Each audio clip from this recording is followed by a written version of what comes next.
Hello and welcome to the next in this series of devotions called Thoughts from the Garden. My name is Di and I'm a member of the Andover Baptist Church community. Some of you will know I'm an enthusiastic keeper of chickens. I love seeing them wandering about. They're always up to something.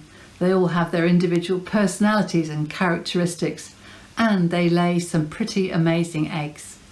They bring me a lot of joy. So let me go and introduce them to you. So here they all are. The white one is Grace. She's the boss and keeps everybody else in line.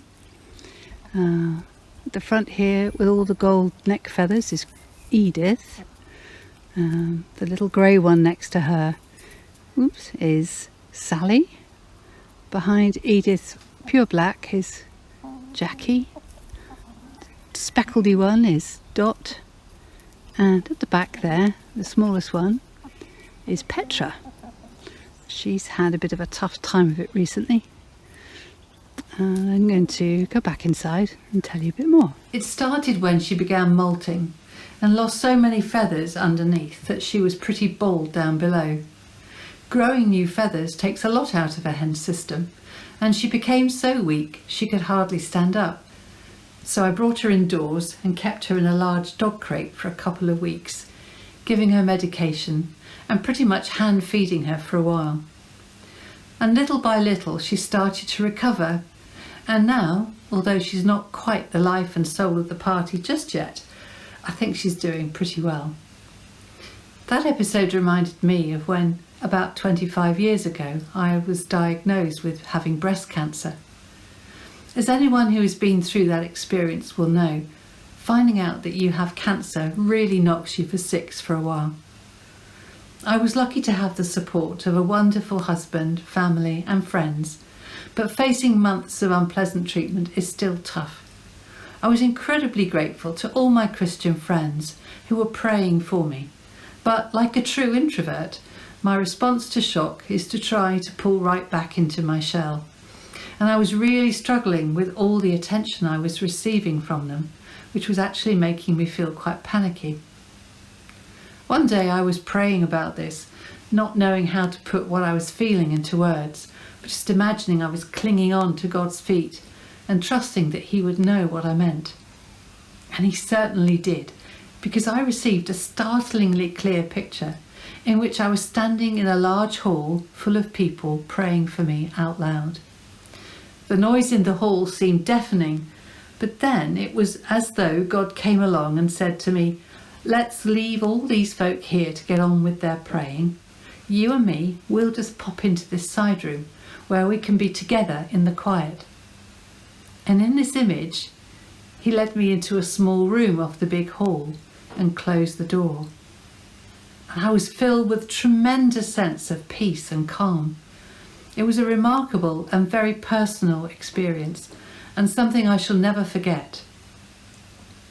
Just as I brought my chicken indoors, away from all the others, so that I could give her the care and attention she needed, so it seemed that God took me into His side room, so that I could find the peace and calm I so badly needed to get me through what I was facing.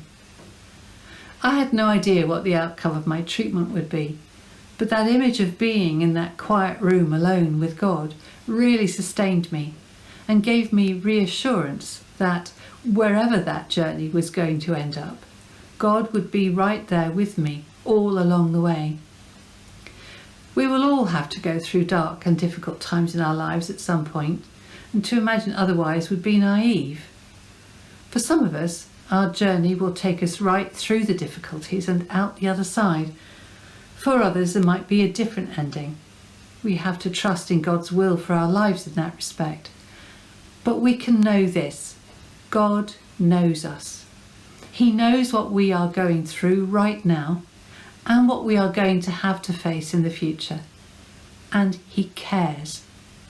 He promises to be right there with us as we go on that journey. And He has with Him whatever we need to manage the journey. It might be strength, perseverance, peace, calm, hope, wisdom, courage, or indeed anything else. But when we're going through tough times, All we can do is turn to God and ask Him to give us what we need to get through them. In verse 4 of Psalm 23, in the Old Testament part of the Bible, the writer of the psalm is addressing God and says, "Even though I walk through the valley of the shadow of death, I will fear no evil, for you are with me. Your rod and your staff, they comfort me." You may have never read the psalm before, or you may know it so well you can recite it off by heart. In either case, can I encourage you to read it now or sometime soon? Read it through out loud 3 times, going slowly so you can really think about the words. Notice any verses that stand out for you. Maybe write them down and put them somewhere where you can see them so you're reminded of them through the day. The words of that psalm have been a source of comfort, hope and encouragement to many, many people over the years. I hope and pray that they might be a help to you too if you find yourself on a dark and difficult journey, or if you just need reassurance that God cares. In the description below this video, you'll find a link to the song "Lead Me On" by Audrey Assad. The words are based on Psalm 23. I hope you enjoy it. Goodbye for now, and I hope you'll join me again tomorrow for the final devotion in this series.